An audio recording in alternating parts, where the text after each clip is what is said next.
Most riders think cheap oil is fine as long as you change it often enough. Wrong viscosity, wrong spec. But hey, it's fresh. That logic is sitting in millions of engines right now, quietly doing damage every single ride. Not because the oil is cheap, because the number on the label is wrong. Here is the part that should bother you. You probably have the wrong one in right now, and your engine has no way to tell you. In this video, I'll show you exactly what went wrong with mine and the 5 mistakes that turn a routine oil change into a slow engine killer. 2,000 miles. That was all that was on my last change when I pulled the drain plug and watched what came out. It was not the dark amber you expect from used oil. It was thick, gritty, and it smelled burnt. I was not running the bike hard. I was not skipping changes. I was doing everything I thought was right, and every single ride I was making it worse. It was costing me in wear I could not see, and damage I could not hear yet. Here is exactly what went wrong, and the specific things on the bottle you need to check before you ever pour anything in again. Walk into any auto parts store and you will find an entire wall of oil. Quart bottles stacked floor to ceiling, different brands, different price points, and if you do not know what you are looking for, you do what most people do. Grab whatever is on sale or whatever looks familiar and call it a day. That's the mistake. Not the price. The spec.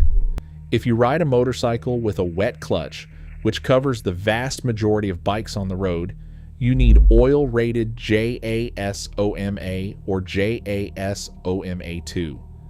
JASO is the Japanese Automotive Standards Organization, and that rating tells you the oil has the specific friction characteristics required for a clutch that lives inside the same oil bath as your engine. Your clutch plates and your engine bearings share the same fluid. The oil has to serve both at the same time, and those two jobs have conflicting requirements. Car oil does not carry the JASO rating because car engines do not have wet clutches. A lot of cheap, generic motorcycle oil barely meets the JASO MA standard, and some does not meet it at all. The bottle simply says motorcycle oil on the label because nobody is checking. The difference between the correct and incorrect spec is not something you feel on the first ride. It is not something you feel on the 10th ride. It is something you feel at 10,000 miles when your clutch starts slipping under hard acceleration and you cannot figure out why. By the time the symptom appears, the damage has been accumulating for months. Check the label before you buy. If JASO MA or JASO MA2 is not printed clearly on the bottle, put it back and find one that does. Get the spec right, and then make sure mistake number 4 does not undo it the moment you get home. This one is more common than it should be, and the reason is simple. Car oil is cheaper.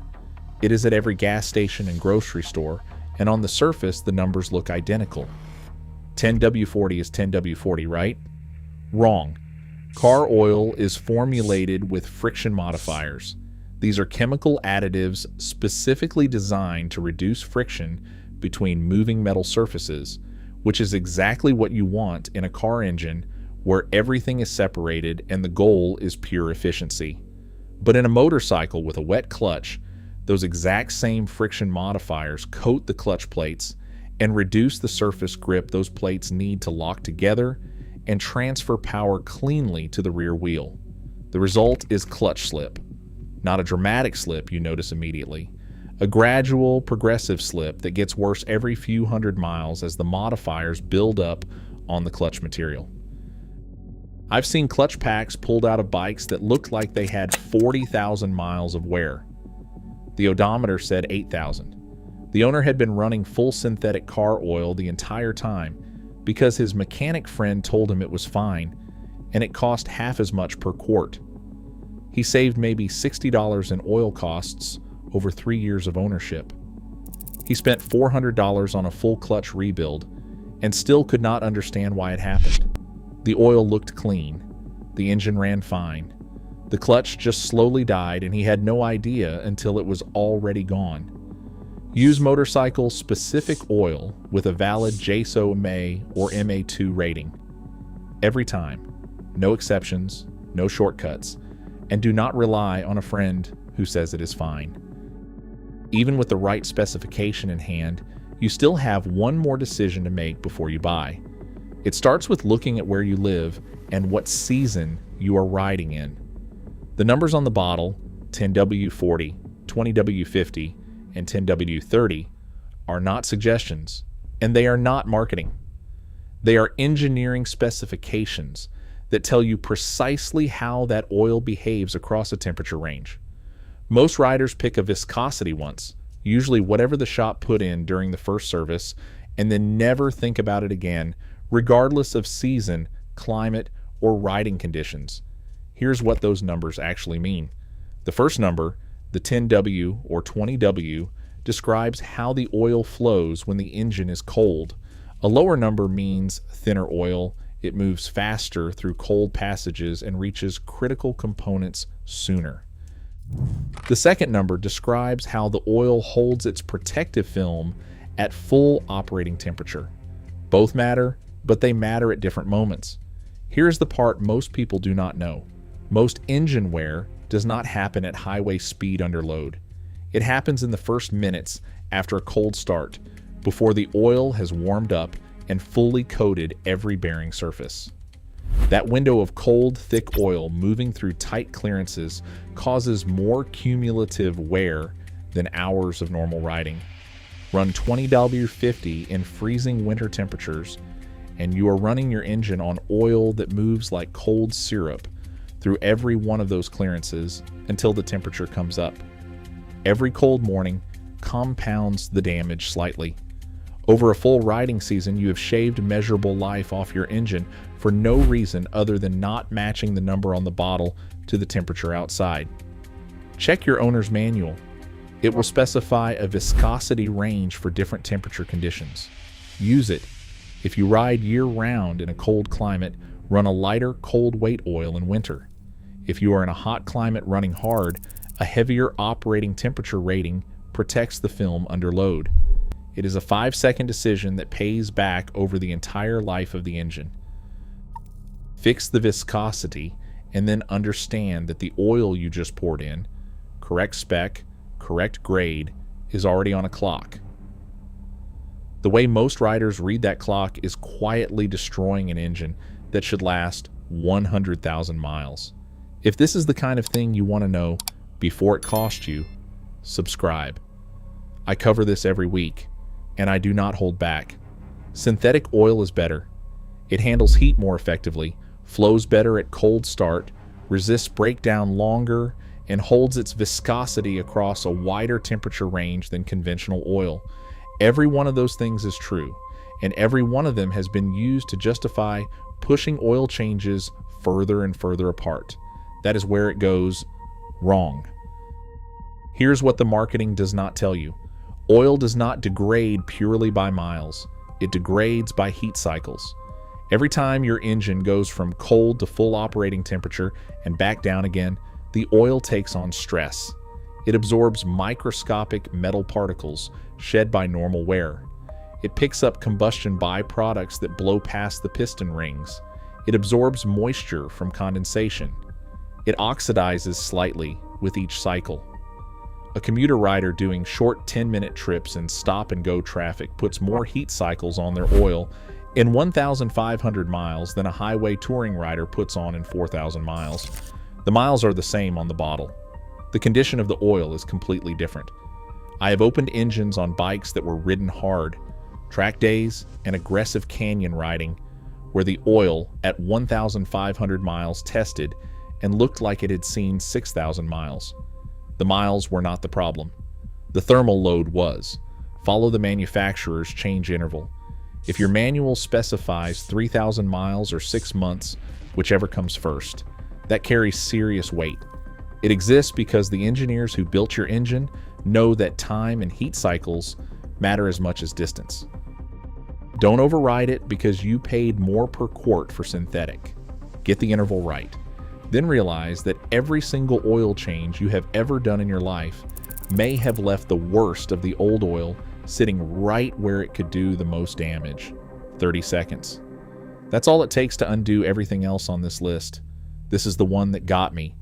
This is what turned my 2,000-mile oil into something that looked like wet sand at the bottom of a drain pan. And it's the one mistake most riders will never connect to the damage it's causing, because after you do it, the engine still starts, still runs, and still sounds completely normal. For a while. Here's what actually happens when you drain cold oil. Oil that has not been warmed up is thick and slow moving. When your engine sits overnight, that oil drains down from every surface, the valve train, the passages, the upper end, and it brings everything with it. Metal particles, carbon deposits, sludge. It all settles. Pull the drain plug before warming up, and the oil in the pan exits. But everything clinging to the upper surfaces and passages, the heaviest, most contaminated oil in the whole system, flows back down slowly and incompletely. You reinstall the plug, thinking you got a full drain. You didn't. Now you pour in fresh oil, clean, correct spec, correct viscosity oil, and within seconds it begins mixing with the residue that never made it out. After a single cold start, you have contaminated your brand new oil change with the most concentrated debris from your last full interval. The fresh oil is not protecting your engine. It is dissolving into the mess you left behind. The bottom of my drain pan, after that 2,000-mile change, looked like wet sand mixed with black grease. That was not just used oil. That was the accumulated residue of every cold drain I had ever done on that bike, building up layer by layer, each change leaving a little more behind, each time I walked away thinking I had done everything right. The fix takes 2 minutes, literally 2 minutes. Before every single oil change, start the engine and let it idle for 2 minutes. Not a full warm-up ride, not until the temperature gauge moves. 2 minutes of idle is enough to thin the oil, get it circulating, loosen the deposits sitting on the bottom of the pan, and allow a genuinely full drain when you pull the plug. 2 minutes separates a clean drain from one that leaves half the problem sitting in your engine waiting for the next fresh quart. Every correct spec, right viscosity, properly timed oil change you have ever done has been mixing with the residue of a cold drain. That is the real $8 mistake, not the cheap oil, the cold plug on a cold morning when you were in a hurry. You did not damage your engine with bad oil. You damaged it with the right oil, changed on time, poured into an engine that was never fully clean to begin with. Cold drain after cold drain, each one leaving behind the exact debris the fresh oil was supposed to flush out. Each change feeling like maintenance while quietly making the problem worse. And the frustrating part is, there is no warning for it. No check engine code. No noise that appears immediately. The engine just quietly accumulates the damage until one day something tells you it is too late. Most riders will make all 5 of these mistakes this weekend and never connect it to the noise they hear 8 months from now, or the clutch slip they cannot explain. They will blame the brand. They will blame the bike. They will buy a different oil next time and do the exact same cold drain that started the whole problem. Check the JASO rating every single time you buy. Match your viscosity to the climate you are actually riding in. Use motorcycle-specific oil, not car oil with the same numbers on the label. Respect the change interval in heat cycles, not just miles. And run the engine for 2 minutes before every drain. Every time. No exceptions. Do those 5 things consistently, and the engine you have right now will outlast bikes that cost twice as much, maintained by riders who thought they were doing everything right because the oil was fresh and the interval was close enough. The difference between those bikes and yours is 2 minutes and reading a label. The $8 mistake isn't the oil. If that's the kind of thing you want to know before it costs you, you know where to find me.